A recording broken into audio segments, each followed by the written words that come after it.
The tech was like, I'm cutting you off. All right. Sorry, Bennett. We got a few glitches here. Do the sound. But it is not this day. Is that the sound? That's the sound of him and needing to do more edits. It means this day we will not have a perfect show.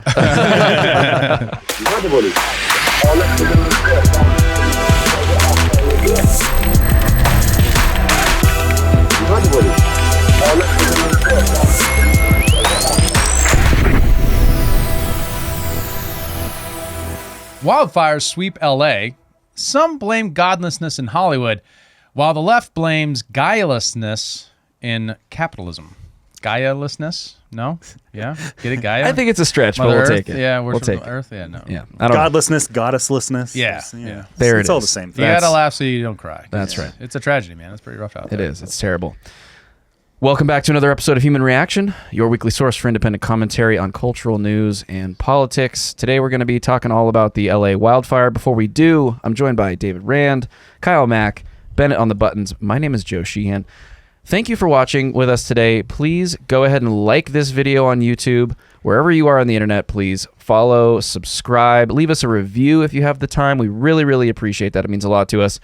And if you would like to get more involved with the show, you can get exclusive access to content that we produce every week by going to humanreactionpod.com and joining the Skiff.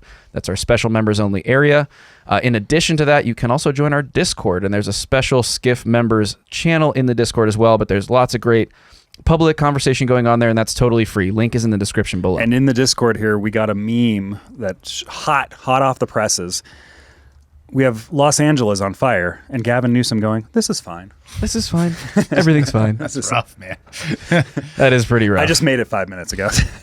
Now, to be clear, before we get into this, because we do like to pick apart all the different angles of stories like this, it should be said that this is an absolute tragedy, what's going on in LA. Mm-hmm. And of course, in no sense do we want to be making light of the hardship that people are going through. I've got friends there. I'm sure you guys have friends there. You know, Bennett has a friend there who's doing some television work. So a lot of people that we know are battling this thing. Live there. Like, this is exactly where I lived. Really? I lived in LA. Yeah. Wow. So You dodged that fire. Right on cue. Right on cue in my sensitive intro. You just had to go and do that. We're trying to be nice, Kyle. We're trying to be sensitive. I'm notoriously team fire. We will get into that further. Some people think it's punishment. That's it's a real thing. Well, yeah, that's true. That is a part of the narrative. Look, we will get I into read it. Sodom and Gomorrah in the Bible. I read it. I know it's up. We're just running a sequel. I'm kidding. I'm kidding, guys. I'm kidding. Too soon. Kinda. It might be too soon. It might actually. Is there I a don't Diddy know. party going on? I don't know. Sam did have a pretty fire comment in the Discord. He was like, the Diddy's stores of baby oil accidentally got sparked, and that's what caused the fire. Anyways, now the sensitivity's right out the window. If you are a small business owner looking for exponential growth, you have to connect with Adam Thune at Intellectual Patriots. He will revolutionize your business game and help you get to the next level. Adam can streamline your business practices and advertising strategies to improve your bottom line. His expertise in data engineering means he can build you the systems you need to collect and analyze market data. His mission is to provide you with invaluable insights to fuel your success. From grant writing and business proposals to digital systems integrations, even AI management, Intellectual Patriots is a one-stop shop for cutting-edge solutions. Don't wait another second. Visit intelpatriots.com to learn more. That's INTEL patriots.com. This episode is brought to you by Revved Up Promo, the official apparel partner of Human Reaction. Revved Up is a premier full-service shop specializing in laser engraving, screen printing, and embroidery. Not only are they now making all of our apparel right down the road from us, they can do the same for your brand and ship it to you anywhere in the world.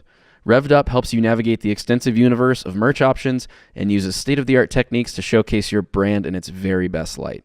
So if you want to support our show and our generous sponsor, you can now do so by buying our merch and by turning to Revved Up Promo for your own custom apparel needs.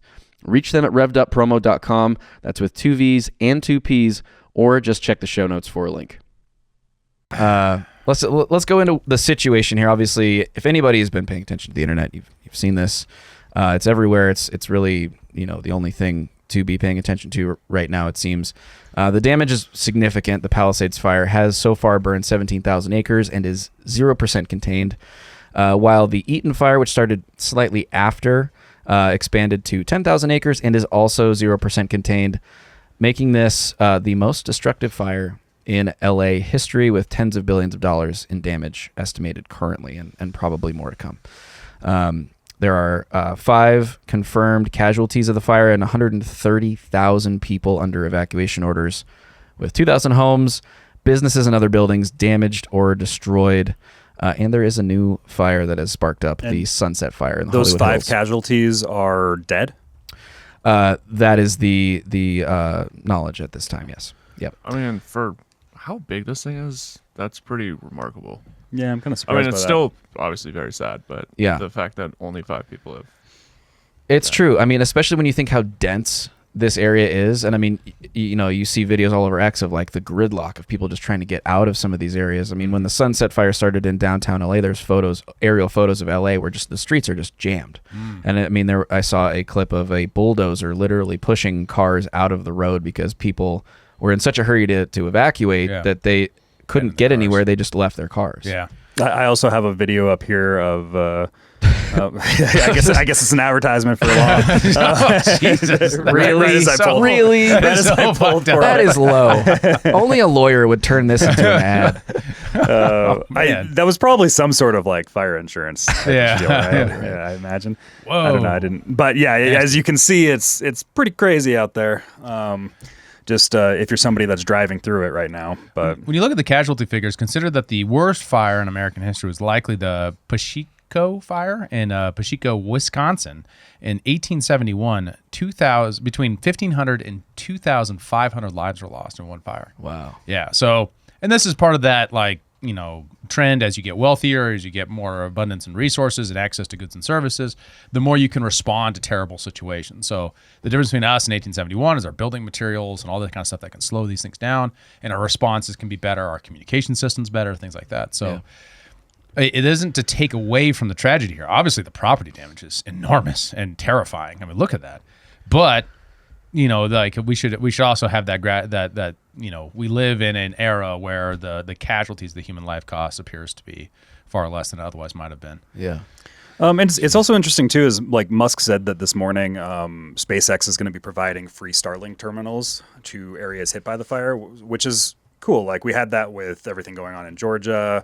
We have that in war-torn territories. Elon's just dropping internet for people via Starlink. Did he do that in Maui, or was it not quite where it was now? At that I don't know. I'm not sure. Service is most robust across the north, in the northern hemisphere for the most part at the moment. But it is like getting crosswise, right? Because they go crosswise across the globe.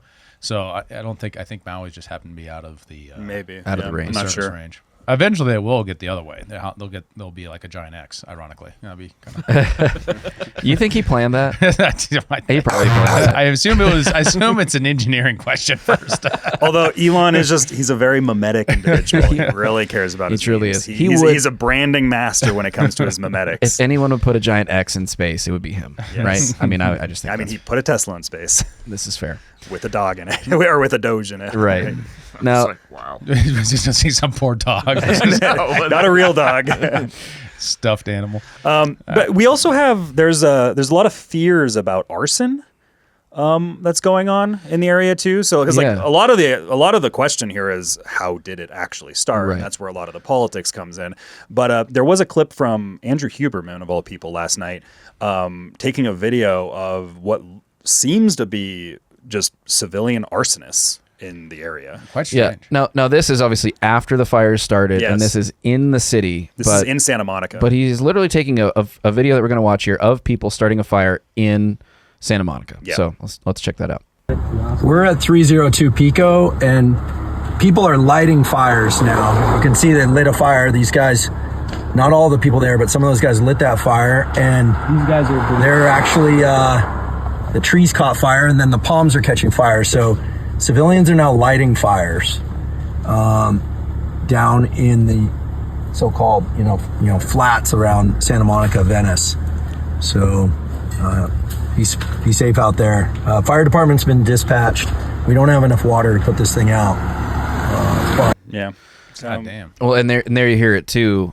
We don't have enough water to put this thing out, and that's been I wasn't sure if he meant like him personally. well. in that video. Or just the city. I mean, that's kind of the broader narrative, is that they're just the hydrants are out of water in a lot of places. And you hear that from a lot of firefighters on the ground. In fact, well, I have a clip that I posted in here of a firefighter using a traffic cone to scoop water out of, basically a storm drain where, water had run off from fighting another fire to put out a different fire. So like they're really just scrapping for all resources they can get right now. But before we get to all that stuff, let's get into the causes here a little bit. David, it seems like climate change has been claimed once again by the left as the cause for this fire. Is that right? Well, in the absence of like a cause, right? So in Lahaina, for example, we had a pretty early, we had those videos of the telephone poles getting pushed into vegetation.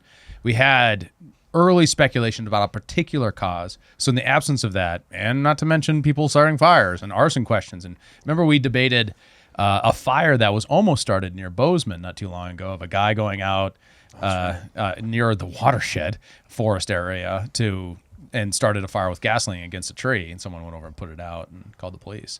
So, we speculated on that because there was like clear evidence and things like that were happening to suggest that might have been it. In the absence of that, that gap is kind of filled in by other explanations. And of course, the left fell back on their old trusty, this must be climate change phenomena. So we got this clip from CNN interviewing a guy about that very question. Just some dude. I wonder, when you're looking at this, how does climate change contribute to this perfect firestorm? Yeah, hi, Brianna. It's good to be with you, although I wish it was under better circumstances. We're certainly seeing a tragedy play out.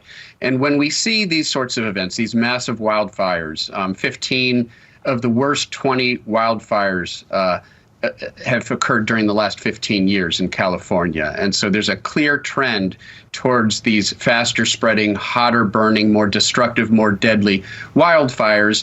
And as is always the case, there's an underlying factor and there's an immediate factor. And it's the interaction between those two that give you these extreme events. The underlying factor is, as you already alluded to, profound drought, very dry conditions, an extremely late start to the winter rainy season. It basically hasn't started and we're already into January.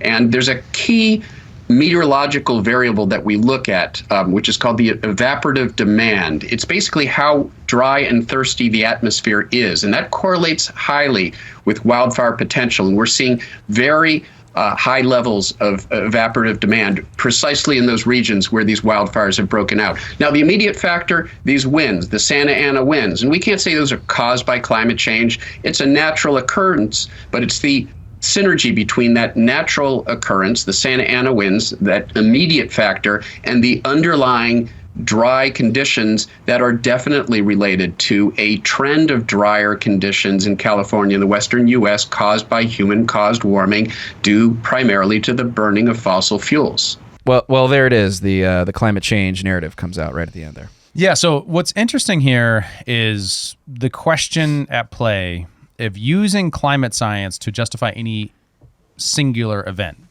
right? So 2 years ago, when this time of year, there was abnormally high rainfalls, they weren't saying this is because of climate change, right? You didn't have a media cycle saying, oh my God, all this rainfall, this is because of climate change. It's only when there's a disaster, right? And there's like a selection bias thing here that it's obviously, from the perspective of the climate change people, it's like, well, now it's in the news cycle, so we're going to talk about it. I disagree with that, though. I feel like, and I don't remember any specific stories relating to the West Coast, but obviously, like, the enormous hurricane seasons, like the flooding that happened in because there the wasn't Southeast. a disaster, though. That's the thing, it was just But higher than normal. there always are disasters in California, though. Like, they'll have devastating landslides and things of that nature.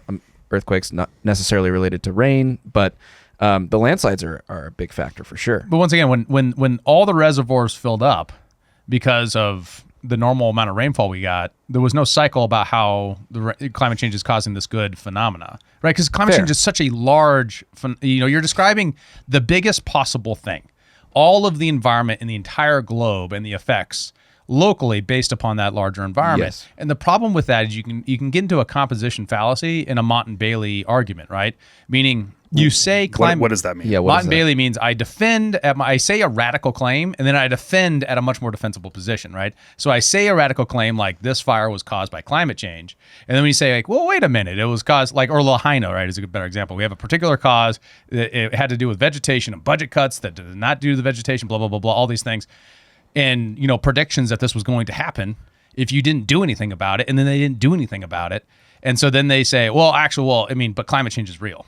Right. And they go back to, but the Earth's temperature is increasing and carbon has an effect on the temperature. Does that make sense? I see. So they're trying to establish, a correlation. Climate change caused this disaster, but then when that's challenged, they say, well, okay, yeah, maybe not, but climate change still exists. Yeah, right. And then when something normal happens, they don't claim climate change caused that thing to happen, right? Because that's also climate change, because that is the entire claim, right? The entire claim is the globe is a thing, right? And it has a whole system to it. So each of those things, to me, this is like that jaded political cause searching thing on behalf of research funding and things like that to gin up more dollars so that you can fund your next climate change paper.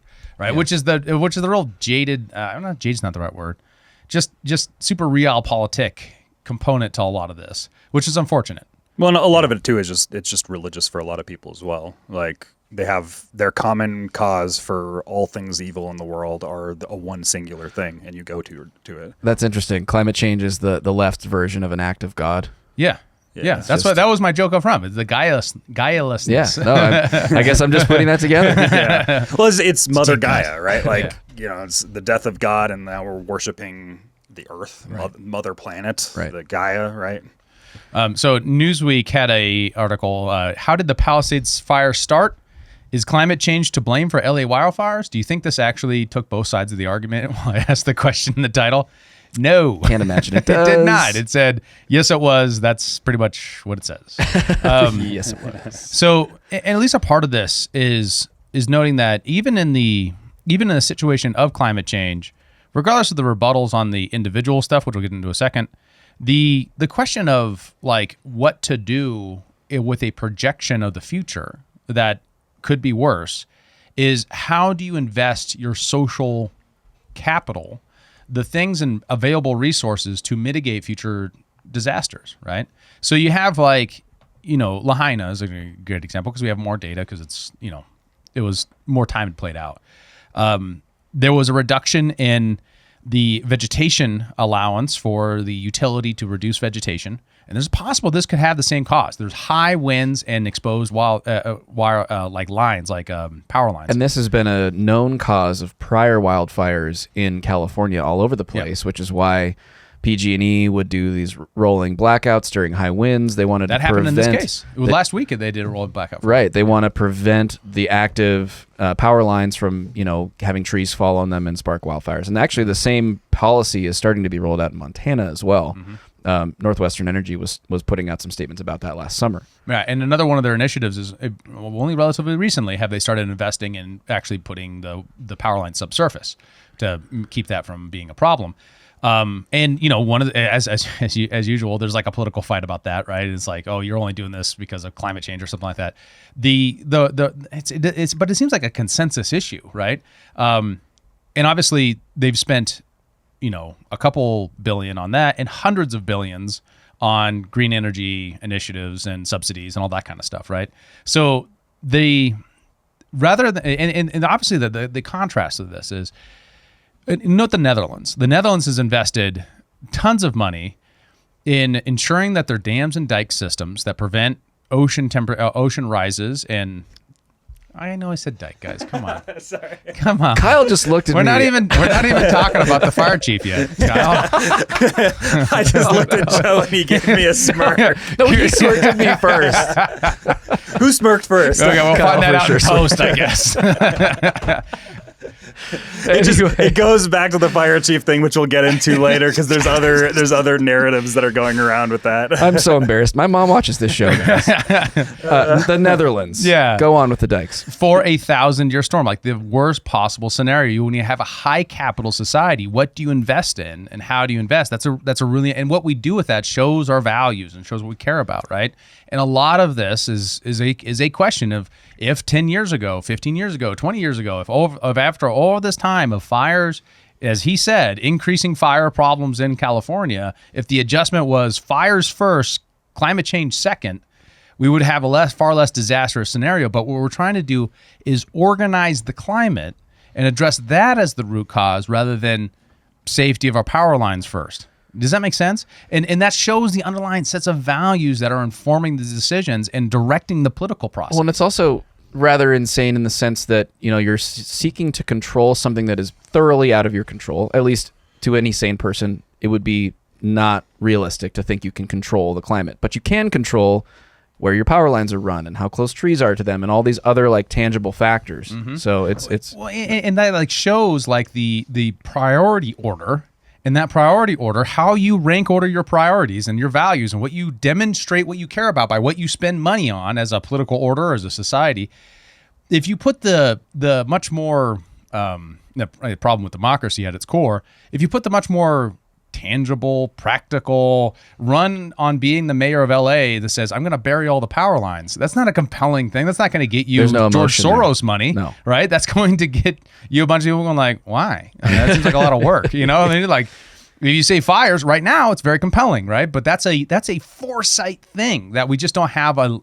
The other part of that is that the long time horizon that like we because, and I think the deeper cause of this is financial and monetary at its core, but we shorten our time horizon, our time preferences, and we become much more consumers than savers because we have this constant decade by decade, generation by generation incentive to live in the now constantly.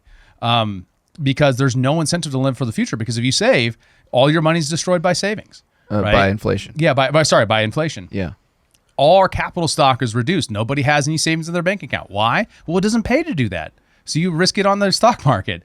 So these kind of phenomena are filtered down to lower order value systems, which then result in malinvestment when it comes to the way we harden our infrastructure against problems like this. Yeah. Well, you also just scapegoat it too. Like now you have a system in place where everybody's malinvesting, or the government's malinvesting, governors are misallocating resources, et cetera, and then when the problems occur because of all that malinvestment, now you have this nice big boogeyman to just look at. Well, this is the source of all the problems. We couldn't have really done anything here. We couldn't have done better forest management. We couldn't have buried the lines. We couldn't have made sure that the water reservoirs were full. we couldn't have known that this would happen. So like we got this big boogeyman to look towards, and it's this force of nature that we just have to contend with. Yeah. Well, we know ultimately capitalism's fault, right? That's what's really happening under the surface. That's like the implication of the Gaia worship is there's something wrong and we deserve this because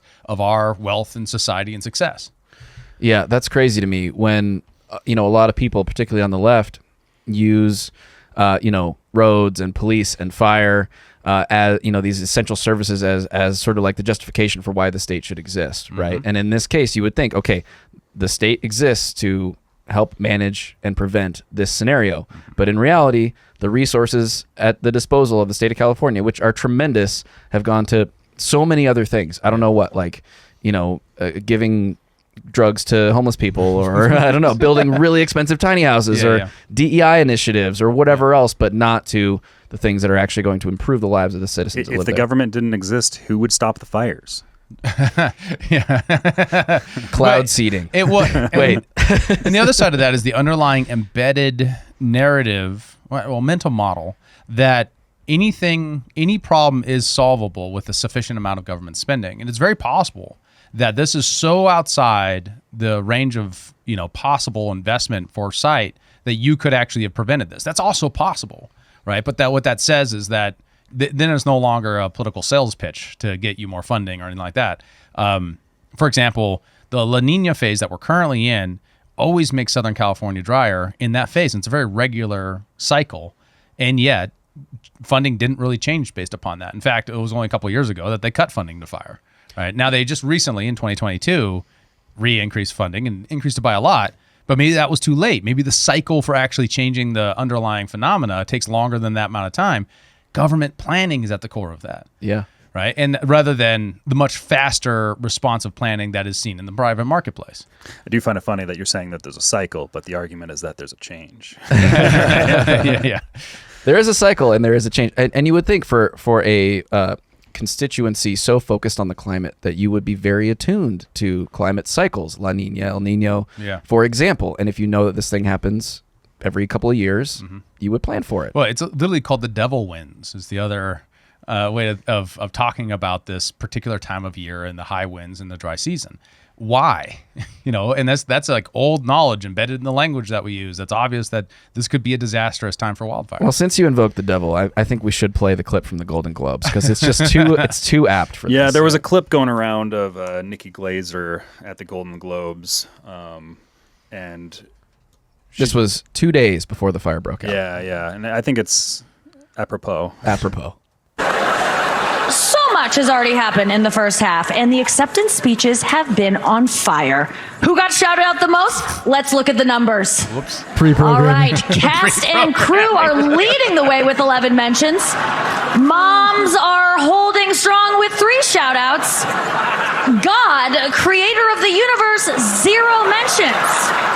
And Mario Lopez, host of Access Hollywood, 1. All right. No surprise in this godless town. How do you feel about the fit, Joe? No. I think Sparkly. She's looking good. Yeah, looks great. Yeah. So did they deserve it because they are not pleasing to God? Is the other? I'm down with that argument. I think it's better than most of the arguments I'm seeing thrown around here. Better than climate change? It's better than climate change.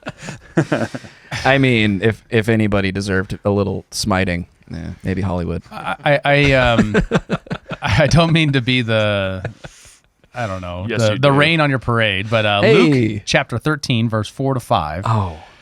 Or those 18 upon which the tower of Shalom fell and killed them, think ye that they were sinners above all men that dwelt in Jerusalem? I tell you, nay. But except ye repent, ye shall all likewise perish. What that means is that we're all dirty before God, and that using people as victims of a particular event as an example, well, that must have been because they were particularly sinful, is a fallacy. Oh my God, ew, David! I'll point you to Sodom and Gomorrah. Here we go. Enjoy the show, everyone. I'm out of here. That's Old Testament. I don't know anything about it. No, I'm just kidding. The correct no. That's a little bit more judgy one. Perhaps.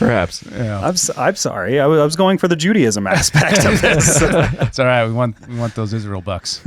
Well, with that particular argument aside, there are more tangible political narratives that are being flung around and other reasons why people are pointing the fingers at each other, trying to place blame for this. To start, we have Biden's comments from earlier this year about what would happen if Trump wins. Donald Trump's climate denial may not have caused these fires and record floods and record hurricanes, but if he gets a second term, these hellish events will continue to become more common, more devastating, and more deadly. And meanwhile, Donald Trump warns that integration is threatening our suburbs. It's ridiculous. But you know what is actually threatening our suburbs?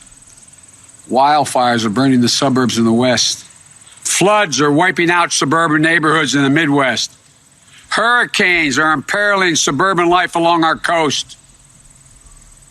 If we have 4 more years of Trump's climate denial, how many suburbs will be burned in wildfires? How many suburban neighborhoods will have been flooded out? How many suburbs will have been blown away in superstorms?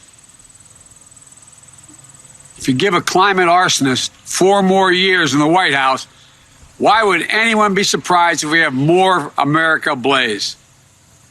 If you give a climate denier 4 more years in the White House, why would anyone be surprised when more of America is underwater? We need a president who respects science, who understands that the damage from climate change is already here. Stop it there. So climate change is a prediction, as a science predicts that within the next 100 years that we will see somewhere between a 1 degree to, in the very worst case scenario, 5 degree increase, 3 to 5 degree increase in temperatures, average global temperatures. Yes. When you blame something on the horizon of 4 years, You are not doing the science, to be clear. Now, hold on. Would Yeah, that be go an ahead. example of time slice bias?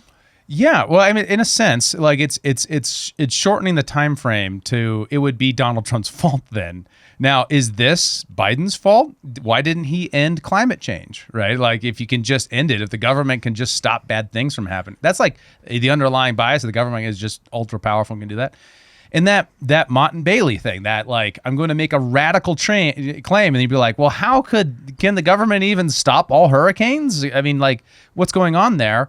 And then they go back to, well, but climate change is real, and that's what the science says. Does that make sense? Not to mention, Trump's been in for 4 out of the last 12 years. So why didn't they fix it in the other, 8? Or sorry, 4 out of the last they 16? did change it. Why didn't they did solve fix it? It was called the Green Jobs Act. Or no, what was The it? Inflation Reduction Act? The Inflation Reduction Act, which was actually a green jobs bill, which did what? Well, nothing. Give money away to all the Democrat Inflation. allied organizations. Inflation. Like it's one of those, it's an incredibly nihilistic way to think about solving real problems, and instead just using that to build your political capital and reward your friends. And like the last part of that I think is really important is the rhetoric around this. I mean, climate arsonist is a really interesting turn of phrase. I kind of like that one. Yeah, like it's pretty well written. Is just that if you're a victim of a fire that might have happened regardless of if you've gotten all of the things you possibly could have gotten, and there just isn't enough water in the world to stop this thing given the winds and all that kind of circumstance. If you are actually saying we should be sensitive to those people in this time, right? And not have Donald Trump claim that, this guy's at fault or that guy's at fault. When you've politicized this thing from the very beginning, saying any death is at his feet because he wouldn't support the Inflation Reduction Act or whatever, or Republicans' feet or the right's feet or whatever, like that is just, it is such an error of taking a big phenomena and applying it to an individual one that has so many more particular causes and then claiming it for a political victory, which is just so jaded and terrible. Yeah. It's like one of the worst things we do as a politic. Well, and the left is apparently also claiming that budget cuts were to blame as well. I mean, just kind of getting more to the granular stuff. They're pointing it at that, trying to obviously, lobby for bigger budgets. Right. And there was a reduction in fire, but it was the smallest reduction recently. So it looks like 2% downward change from 837 million in 23 to 820 million in 24. Mm-hmm. So $17 million reduction. And obviously, according to Cullen, this is because conservatives demanded the mayor cut the budget, so he did. Wouldn't be because of the massive deficits that the state has? Yeah. All right. Well, and I think this is the local government. Oh, it is. Okay. In this case. So, but that's part of the phenomena, right? Increases in state fund and state taxes and expenditure crowd out local. So do federal. So if your federal government blows up the budget, raises inflation, your state budgets now get crunched. That is part, like, because they have less purchasing power. Yeah. Well, and just because people are being taxed more, right? There's a curve of taxing rate, total taxing rate of state, federal, and local, that where if you increase taxes, it has to cut other places because people only have so much income to be taxed before they before they can't pay. Right. You can't tax everybody on 100%. Right. Does that make sense? Oh yeah. So at some point between 0 and 100, there is a curve, and we discover that price depending upon income and other things where it doesn't have that effect, but that effect is there. So it very well could be. I don't know, but the basis of economics would suggest at some level that there's a trade-off. So who's really to blame? The mayor that cut budget, fire the smallest, or is it the state for spending more money and then forcing budget cuts at the local level so that they can continue to have revenue and income in their state? Yeah. Well, I mean, I would point to maybe allocation of budget being a bit of an issue in LA specifically. And the case I would point to is something I saw come across my feed on X this week. Actually, Zero Hedge wrote a good article about it, how LA County donated, quote, surplus equipment and including a fire truck to Ukraine in 2022. So I don't know, like, go cry somewhere else if you're going to export all your firefighting equipment or some of your firefighting equipment to a foreign country. Yeah, it's not. And as then if, you have a wildfire. It's not as if one fire truck would have made the difference, but it's one of those phenomena of like that short time preference for political reasons being more important than actual safety and actual long-term planning on behalf of the public. For sure. And there are other more long-term things, and we're gonna get into the most significant one of those in just a second. Well, and that's just a symbol of like the microcosm of problems that we have. Exactly. Right? It's terribly symbolic, right? Because the issue of the day is Ukraine. We're going to take a fire truck and send it there. Well, it's also similar to massive homeless problem going on in California, and then when Xi Jinping comes in, all of a sudden, oh, it's all cleaned up, right? Right. It's the prioritization and just the politics of it all. Right. Imagine if you're in the meeting where they're like, okay, what are we going to send to Ukraine? And you're a climate science person, climate change person, which I'm sure everyone on the city council is, right? For sure. I mean, I feel very confident about that bet. and they're like, we're going to send a fire truck. And no one was like, well, granted that I think that global temperatures are going to increase, and granted that I think that there's like, a huge barriers to the government being able to control the weather, which I'm sure they agree on some level because they have to do so much for it. Didn't anyone say, hey, are we going to have more wildfires? Are you sure we should send a fire truck? Yeah. Did that happen? I don't think so. No, we have to get elected now, so we have to send the truck now. Exactly. How'd they send it? Why do you ask? That's a good Wondering question. if it was a fuel efficient way to. Yeah, what were the I'm logistics sure. of sending this fire truck? It was an electric boat. Yeah. Gavin Newsom rowed it across the Atlantic in a canoe. How did they get it? Yeah, like what was the route taken? That's a really good question. That's Definitely a long through Panama. travel. Think about it. Well, they probably had to get. Did they drive the truck to the other side of the country so that they could move it? They probably put the truck. Or did they go to How did they do this? They probably put it on a train. They sent it to like Baltimore or something, and then put it on a freighter and then send it over. Yeah. Or maybe it went over on some sort of supply, plane or something with the military. I don't know. You imagine being the UPS guy on that one. It's like, gosh, yeah. Just got the heavy sticker on it. You're like, It's gonna be a big lift. Lift as a team. use your legs. So the other part of this, which I think is interesting, is the left kind of using this as a platform to talk about the injustice, the social justice of the fire. Like the fire is an agent of social justice because of income inequality. We have Hassan. His last name's Piker. Yeah. Is that right? I thought it was Abi. No, that's his Twitch name. Oh, got it. Hassan Abi. Yeah, got it.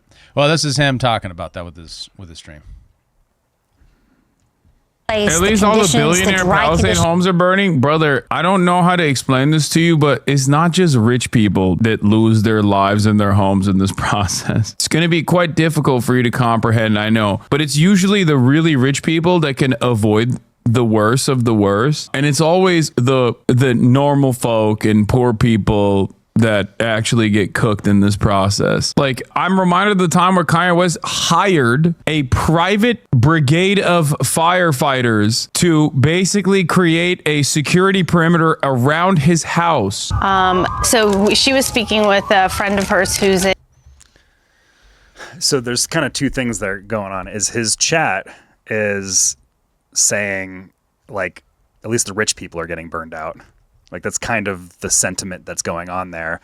And then him having to correct that and be like, normal people are getting burned too, but then insert lecture about social justice, right? Right. Mm-hmm. Right. Well, and I mean, that is a thing. I mean, we have it out here. There's a company called, I think it's Wildfire Defense Systems. It's a private firefighting company, and you can contract with them to defend your house in the event of a wildfire. They were employed during the Bridger fire up in the canyon when that happened here several years ago. But that's actually a good thing in my view, because if you have the resources to hire private firefighters, it frees up the public resources to defend other areas that can't, right? So I don't really see the argument there against hiring private firefighters. Capitalism. I don't think it makes sense. They're only going to save themselves, and the little guy gets burned. Isn't that the argument? I mean, that would be the argument, but I don't think it tracks. Yeah. But you're basically saying is public resources can then be diverted precisely, and make it more efficient because there's other avenues for firefighting that exist. Correct. One of the things that is true, and it's like the hardest problem of reality, maybe, or at least of social reality for humans, is the common phrase, and it's I think it's who's it that said it? It was a British intellectual. It said the rich get a cold, and the cough, and the get a cough, and they die, and the poor people die from a cold, right? Like that phenomena of your resources can protect you, and that there's a anxiety, a natural, I think, human equalitarian anxiety around that, about that, how unfair that reality is. The question is just whether or not you can solve for that phenomena. The resentment, the envy, I love how rich people are having their houses burned down right now, and like the celebration of that. That is the politics of resentment, right? That's that they deserve this because they exploit the working class. Hassan's a communist, right? Like he's a leftist or a communist. I mean, he is what he needs to be. Okay, for his audience. yeah, that's my understanding. There was a point where he literally calls these people that he's referring to the bourgeois, right? So that's what made me think, yeah, he's actually a communist. He's a unique leftist that mutates. Wow. But that came out of nowhere for Joe. and to be clear, like for people that don't know, just because like he's somebody that if you're under 40, you probably know who Hassan is. He's one of the top live streamers in the world. Yeah. He's pretty big. Yeah. So the philosophy of communism and Marxism is based upon the underlying value of the resentment built over some people having more than others. For sure. The challenge is that the system that creates that inequality is reality. It's not It's not capitalism that makes it. It's reality. It's the 80-20 principle. Jordan Peterson always used this example, and I think it's a good one. 80% of all the mass in the universe is embodied in 20% of all the black holes. Right? Like that is everywhere. And it's true with your crop, and it's true with your cattle producing dairy, and it's true with all kinds of phenomena, including the economics that we built both in capitalism and in communism. To be clear, if you were a party member in the USSR, you had access to more services than if you were an underlying peasant someplace else. True egalitarianism isn't possible. It's not real. It's unnatural. It fights against the fundamental of this. And another part of this is like anytime you create that, you run into a time slice bias, right? Even if you create egalitarianism, you level everything, immediately, because human ability is not equal, you will quickly get to an unequal state as people employ different resources. As long as you're not constantly cracking down and always keeping leveling off the resources, you will eventually get to an unequal place. And so that egalitarian dream, which is motivated by resentment, can lead people down that path of absolute totalitarianism because of that, because you constantly need to be policing the equality question because it's natural. Yeah. So speaking of equality, yeah. Well, the LA fire chief has drawn a bit of ire from the right, and I mean this being. Thank you, Bennett. I was just gonna say I think this is like the least compelling piece of this whole question and narrative, but DEI has come up as, a target of part of the reason why, this situation occurred, or maybe a part of the failings of the LA Fire Department. Yeah, we have Matt Walsh here saying Los Angeles deliberately set out to exclude white men from becoming firefighters, and now they don't have enough firefighters to prevent their city from burning to the ground. DEI is a cancer that destroys everything it touches. And this is coming from Los Angeles Scanner. There are not enough firefighters, according to the chief. Okay, I feel like even if there were, they would have done just as much as that single fire truck that went to Ukraine. like there's no way you can stop this with the win that they had. And yeah, obviously, like we joke about the DEI shit, but I think I agree with you. I think this has such little to do with the actual outcome. Yeah, it's probably a variable, but like it's a matter of how much do you weight that variable, because like could there be a better fire chief that was denied a job, and also just like general firefighters and stuff like that were denied jobs because of these like investment practices we were talking about, like the malinvestment that all of these programs and these ideologies cause in the system, and just like there might have been a more well preparedness or like maybe less damage done aspect to it. Yeah, exactly. Right. Well, and I think, it comes down to what are your priorities as a fire department? Are they to make sure you have a diverse team of firefighters, or are they to make sure that, you are the most equipped and capable of extinguishing fires when they start? And they don't necessarily need to be mutually exclusive, but obviously you only have so much time and energy and resources, and you have to put those somewhere. So where are you going to put them? Well, yeah, instead of going for the meritocracy aspect of being like, let's just get the best people on the job, we're jumping through hoops to hit all of these different metrics of like, and they're vanity metrics for the sake of, the ideology and the religion that is in play here. But it's probably not the main cause or anything, and people jumping to that as a sole thing is right. I mean, I would say just one example of that is having more firefighters does nothing if there's no water in the hydrants, and that's a wide report that we've been getting. Is that there's just not enough water to fight this fire. So. Yeah, like maybe instead of focusing on the diversity, we focus on the white water in the hydrants. Right. Right. That could be a way to look at it. Which maybe a better candidate for that job would have done. Yeah, but, perhaps. Yeah, so I don't know. But I also, think there's a very small percentage of weight that this really. Yeah, it's like some weight, but it's not all the weight because there's so many variables at play. It's just like California is so poorly run. Just from a political perspective, right? Like, and this is one of the reasons California is so poorly run, but it's one of the many reasons, right? For sure. Have a better candidate for governor. And we have Michael Tracy here. He's asking the question, just asking questions. Do you have any evidence that this person is incompetent at her profession? The bio also says she's a 22. Oh, and actually, let me read the Libs of TikTok tweet first. Meet the Los Angeles fire chief, Kristen Crowley. She boasts about being the first female and LGBTQ fire chief in the LA Fire Department. Promoting a culture of DEI is her priority. Does this make you feel safer? And then Michael Tracy responds, do you have any evidence that this person is incompetent at her profession? The bio also says she's a 22-year-old vet of the Los Angeles Fire Department and was previously battalion chief, assistant chief, deputy chief, and chief deputy. These cheap swipes based on identity traits are getting tiresome. And I agree with that. And this is actually a similar error to the climate change thing when it comes to the overall phenomena and the individual circumstance.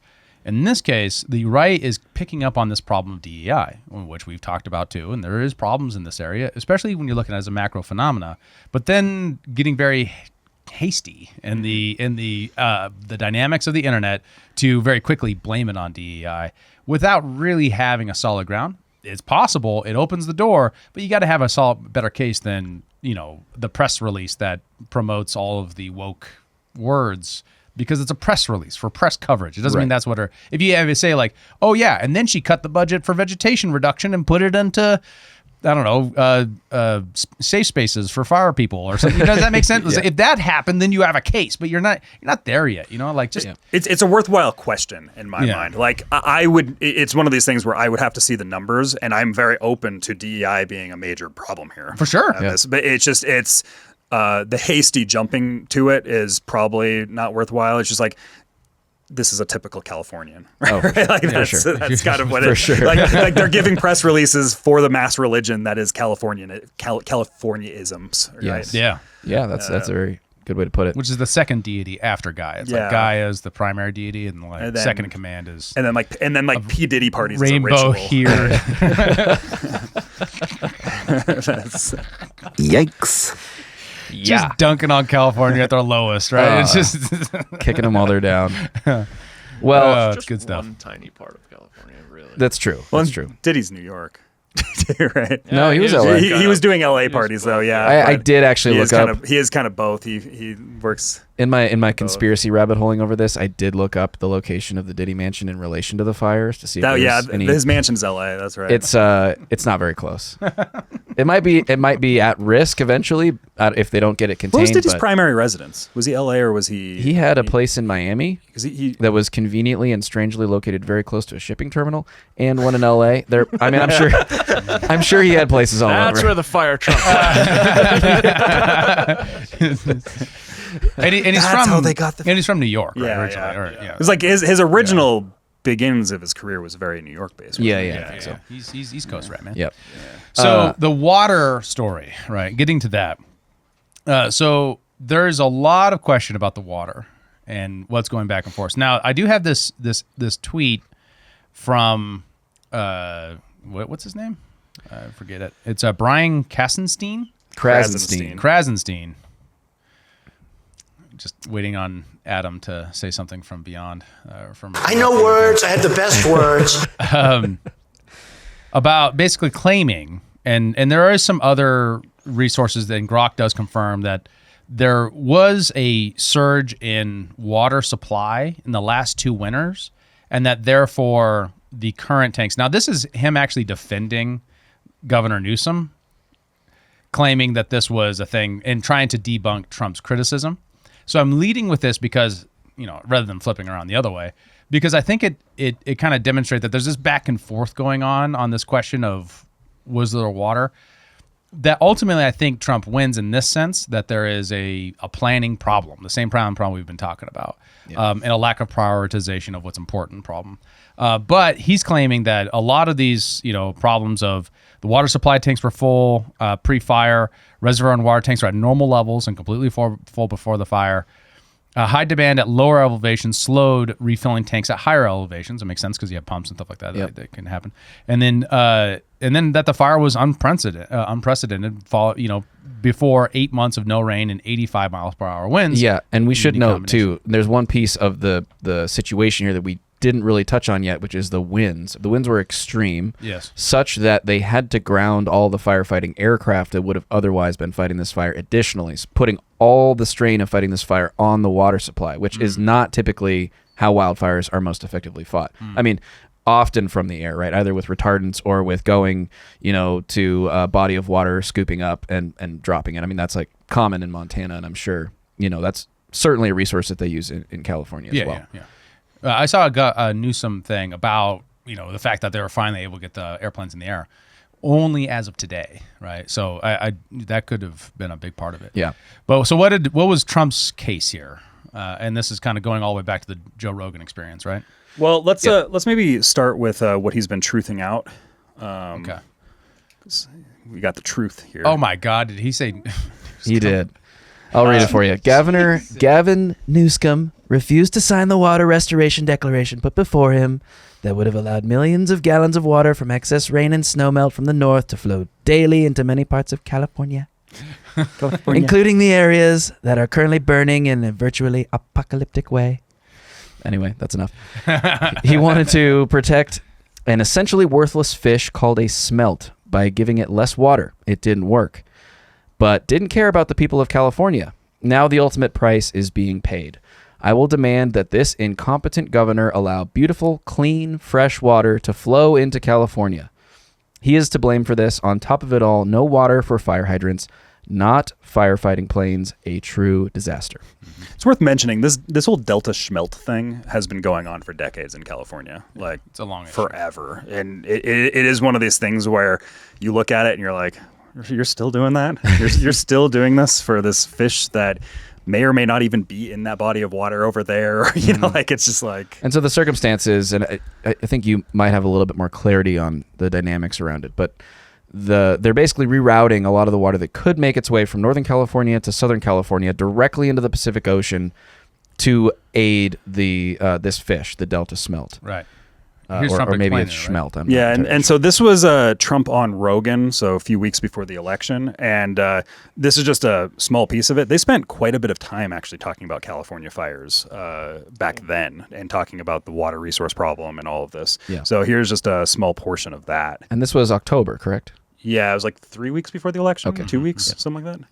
Or no, it was it was in the lead up to the election. We have no water. I said, do you have a drought? No, we don't have a drought. I said, why do you have no water? Because the water isn't allowed to flow down. It's got a natural flow from Canada all the way up north of water, more water than they could ever use. And in order to protect a tiny little fish, the water up north gets routed into the Pacific Ocean. Millions and millions of gallons of water gets poured. I could have water for all of that land. Water for your forests. Your forests are dry as a bone. Yeah. Okay? Dangerous. That water could be routed. You could have everything. Oh, not only dangerous, billions of dollars a year they spend on forest fires. And, there's a case with the environment. they're not allowed to rake their forests because you're not allowed to touch it. And all they have to do is clean their forest, meaning rake it up, get rid of the leaves, get rid of, leaves that are sitting there for 5 years. And we'll certainly get rid of the dead fall. And get rid of the trees that are fallen that are like. It's really interesting to watch a New Yorker try to describe forestry maintenance. Yes. It always gives me a chuckle. Like you just go out and you just rake the leaves, you just rake them all up, put them in a pile, you put them in some garbage bags about this big. I have a garbage truck. Yeah, but that is a problem. I mean, they don't do that in California, right? They've stopped doing any sort of forestry maintenance at all. Isn't that right? Or very little? Well, it depends on the agency running the organization. At least depending upon federal agency, BLM being different than national forest, being different than state-owned lands. For our listeners, outside of America or in other areas in America, as you might know or might not know, the majority of these states are owned by the federal government. Right, the tremendous amounts of the public land is not controlled by the states, so there is a far different set of practices that are different from everything east of the Missouri, where controlled burns and regular forest maintenance is far more common. In part because part of its ideology, he notes that you can't touch the forest, that sort of thing. That's an ideology. That's an idea set about the pristineness of nature and how we don't want to interfere, so we should let it all burn. And then there's the active maintenance philosophy, which says, no, we are a part of nature, and part of the things that humans have always done here, going all the way back to the Native Americans, is maintain the forest by taking out dead wood and burning it in safe ways. So, actually, on this topic, Bennett just reminded us that we have a clip from our very own show from November of 2023. Our friend Kat was talking about this very issue. Let's cut to her. And the Forest Service was relatively new at that time, and they were kind of looking for a mission. And after that fire, they got their mission, like fire suppression, preventing wildfires was the service's goal.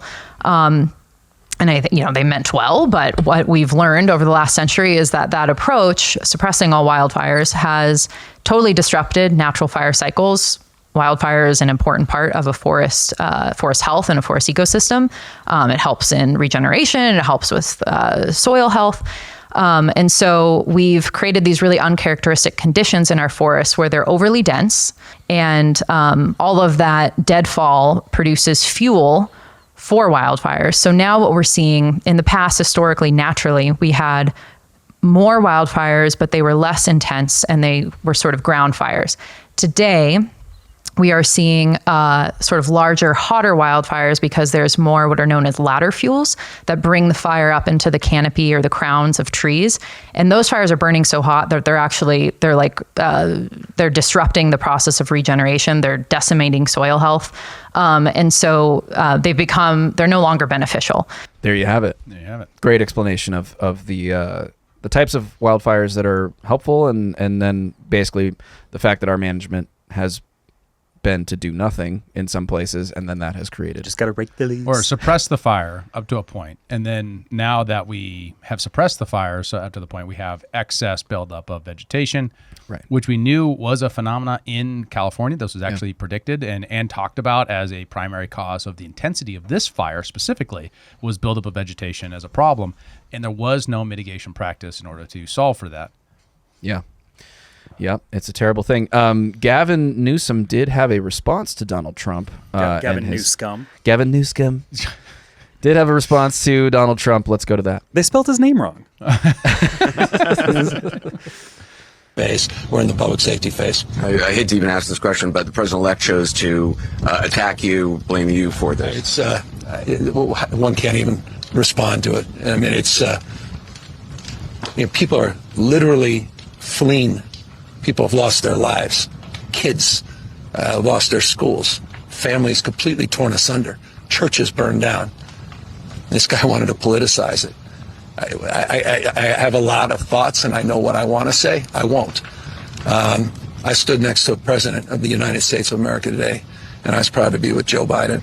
And he had the backs of every single person in this community. He didn't play politics, didn't try to divide any of us. We're in the public safety. That's what Joe Biden does. He doesn't play politics. How dare he politicize this as I stand in front of this burning house trying to look like I do gubernatorial things. While sending $500 million to Ukraine. Let's go, Joe. That's what And a Biden fire just did. truck. And a fire truck. Just for funsies. I don't know. Yep. So there's that. Well, and one of the things there is just like the whole "how dare you play politics with this stuff." It's like, dude, like, okay, so How is it a dare problem in our you? society that we politicize everything? Okay, fine, but don't give me this climate change bullshit right now too. Oh, Right, totally. don't stand on the backs of 5 deaths and say this is because of the my soapbox political thing. Like everyone's doing this. So don't be the one that it's so lame to be the one to be like, how dare you in this moment? Well, and also Trump was talking about raking the leaves a few months ago, right? like this has been a problem that has been being raised for some time now, Right. And now Trump's just continuing to say the same things that he was already saying, and then passing blame alongside of it. Just as Biden was saying the same thing with the, climate arsonist rhetoric that we also reviewed, right? So like these things are an ongoing dialogue and people should be able to discuss them now. And it wasn't even was it a personal attack? Well, Gavin Newsom. I mean, I'd call he's it making fun personal. of his name, but it's also like placing blame on the phenomena that he's the one who didn't allow the deal to happen that would have changed the trajectory of this. And then what are the Krasenstein says, well, did you know Krasenstein says, well, the Endangered Species Act is a federal law that he can't change. You're the one who passed the federal law. Your philosophy did. You're the one. The progressives have been the ones who have been taking all of the management of wildlife and putting it to the feds. And then environmentalist groups use that to sue companies that are trying to solve real problems on the ground for humans and then say, this is the problem. This is your law. This is the thing that you people use. Not the things that we want to see changed. These things should all be done at the state level. They should not be done at the federal level because it's too far from the people who actually pay the cost. They just did it with grizzly bears. In Montana. Yeah, Kat also did talk about that in the same episode. So go check out episode 42. Yeah. Episode 42. It's a good one if you're interested in this topic. We will make sure we link it in the show notes as well. One final piece of this, it's sort of an interesting component because it's been in the news quite a bit lately as well, pertaining to the healthcare piece, is insurance. David, why don't you tee this one up? Yeah, so this is a really good assessment from Jeremy Kaufman. He's linking to a article that says insurers dropped fire coverage for California homes months ago. I gotta learn how to read, guys. I don't know what this is. I never learned to read. Now wildfires are claiming more houses in Los Angeles. So this is on January 8th. So already people are blaming insurers as some kind of nefarious actors. What he says is, prepare for news stories about evil insurers, scare quotes, that don't tell the whole story. Proposition 103 in California makes it illegal to accurately price fire insurance. Insurers can only use historical data, not projections. So insurers did the rational thing. They dropped customers. This is rationing, the same as health insurance, meaning there's a limited capital stock at any given time. And in order to have enough money there for your claims, you do is you remove the what you deem as the lowest risk based upon only historical data, and then you keep that money for your highest risk so you actually have money to pay out so you don't go bankrupt if there's a fire. Okay, so a house that's maybe in the middle of LA that's less likely to burn down in a wildfire, they'll say, we're dropping your coverage. We're keeping it for the high risk ones. Yes. That's inevitably it happens when you either cap or what you say. The irony here is if you're a climate change person, you're going to say it was colder in the past. So now you have to project the future risk based upon the past without concluding that the heat is going to increase. So what you are going to do is therefore you have to amortize and arbitrage your risk. I'm curious here. It seems to me like they would want to drop the high risk ones.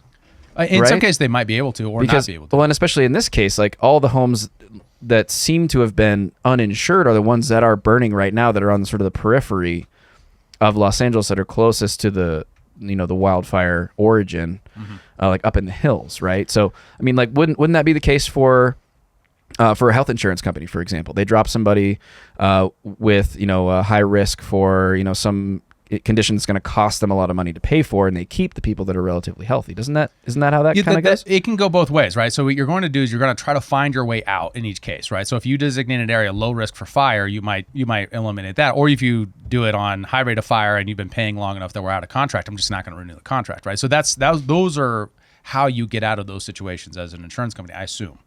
So like the process isn't we are malevolent actors who are trying to screw people over. It's we have a the important part here is we have a limited capital stock that we have to preserve in order to do payouts when payouts are requested. Interesting. It's not just infinite money sitting in a bank for fire. Right. That's not how it works. Right. And that's often the people critiquing all of this stuff right now, is that they're just kind of assuming that there's an infinite money supply, like there's an infinite money glitch that we can just pull money from.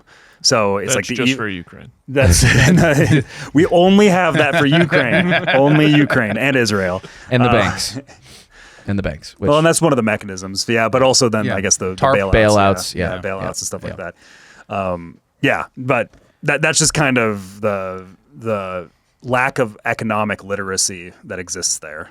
Yeah. Well, again, I think it goes back to the argument you made before about sort of like the practicality of these arguments is not the sexy political issue to broadcast and run on and make a part of your campaign or your rhetoric. It's the emotional stuff, and the emotional stuff is insurance companies are evil. They drop people's coverage. Now their house burns down. Capitalism is to blame. Yeah, right. Yeah, right. But and what we have to look at is why did they drop nobody wants to look at the why. Why did their coverage get dropped? And it's because, well, the Proposition 103, right? And to be clear, I am open to the idea that an insurance company committed fraud or did it on nefarious purposes strictly for the profit. That's very possible. But in a competitive environment, what you would see usually is a greater increase of service to the customer in order to compete for customers.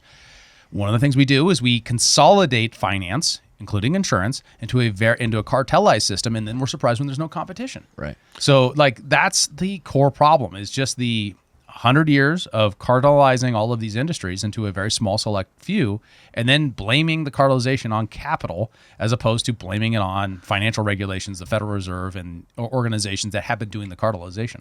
Well, oftentimes in these types of conversations, if something seems like, oh man, that sounds really evil that X company did this thing. Oftentimes you just have to peel back one layer, go one order deeper, and think like, okay, what was the incentive that led them to make that decision? And then you find out that there's some sort of government bureaucracy or government bullshit that has to be looked at, and then they have to make calculations based off of that, right? Right. And then there's probably even another order deeper, and it's like the ideological religious practices that are happening for the ideology in this, right? It's oftentimes not just as simple as, oh man, it's really evil what they did, Yeah. This always reminds me of Occupy Wall Street, and you have this specter, like the shark is coming at you, right? And it's destroying your economy. It's coming at you. And I'm gonna come. Nah. And what you see and you blame and you spend all your rhetoric talking about are all the sucker fish attached to the shark, as if the sucker fish are the real problem. They're called remora fish, just for the record. Thank you. Wow. Yeah, nice. So they're the little cleaning fish that Bennett, ladies and gentlemen. Yeah. He knows fish facts. Amateur marine biologist. Fish Facts with Bennett. Our newest show, Fish Facts with Bennett. Entering our new segment, Fish Facts. Shit. Members only, though. So rather than focusing on the shark, you start blaming all the banks that benefit from the sharks consuming of you. Yeah. Right? In which what was the fish called again? Remora. The remora fish. The shark's the one consuming you. The remora fish are just getting the leftovers, right? So that phenomena is so typical of the left. And it really has to do, once again, I'm going to just harp on this, and maybe this is my new theme right now, is resentment is the core of that political value set that underlies it and informs it. And so when you start off with that, then you're saying, well, the government's us, and these guys are private people benefiting from, this situation. It must be that, they are in league in this way, and that's what's unfair. And there's a sense that's true, but the primary actor is the government, not the banks. Or the insurance companies in this case. Right. That is the Orwell argument, as he wrote in his book, Road to Wigan Pier, where that was his central thesis was when he turned against kind of the English liberal socialism that was going on. The central thesis of his book is that a lot of the socialist ideology is not actually about uplifting poor people. It's about tearing down rich people. And we kind of saw that with the Hassan Piker clip. It was, to Hassan's credit, he wasn't doing it. He was doing more of a uplifting poor people, but it was his chat that was doing it. Yeah. Where it was just like, well, at least the rich people's houses are burning. Right. Yeah. So I kind of go along with the healthcare CEO getting killed. Yeah, yeah, Sure. it's Like, the I'm same a type of fucked up thing. rich guy. It's the same, and it's a very Nietzschean argument. Like Nietzsche has a concept of resentiment, or you can resentment is kind of a similar thing, but it's just an inversion of moral values that takes place. And I think the healthcare CEO getting assassinated, and everybody looking at Luigi as this hero of like, okay, we're now glorifying murder and things like that. That's a resentiment. Yeah. Well, I mean, I think that's a good place to wrap up, guys. Appreciate you for bringing all this good analysis. Appreciate you guys for watching and listening wherever you are. Please do like, follow, subscribe, all the cool things. Join us in the Discord, and if you want to become a member and get the members-only content, which we'll be doing after this, a spicy stop and talk teardown of David Pakman, who has a lot of subscribers, a lot more than us. So we're punching up here. If you want to get that content, join the skiff. Go to humanreactionpod.com. For David Rand, Kyle Mack, Bennett on the buttons, I'm Joe Sheehan. I'm Joe Sheehan, and this is Human Reaction. We'll see you in the next one. For more fish facts, stick around. Thanks for tuning in to Human Reaction. Please be sure to like, follow, subscribe, and give us a review on your podcast platform of choice. And if you want to become a member and support the show financially, check out humanreactionpod.com. And remember, you just go out and you just rake the leaves, you just rake them all up, put them in a pile, you put them in some garbage bags about this big. I have a garbage truck.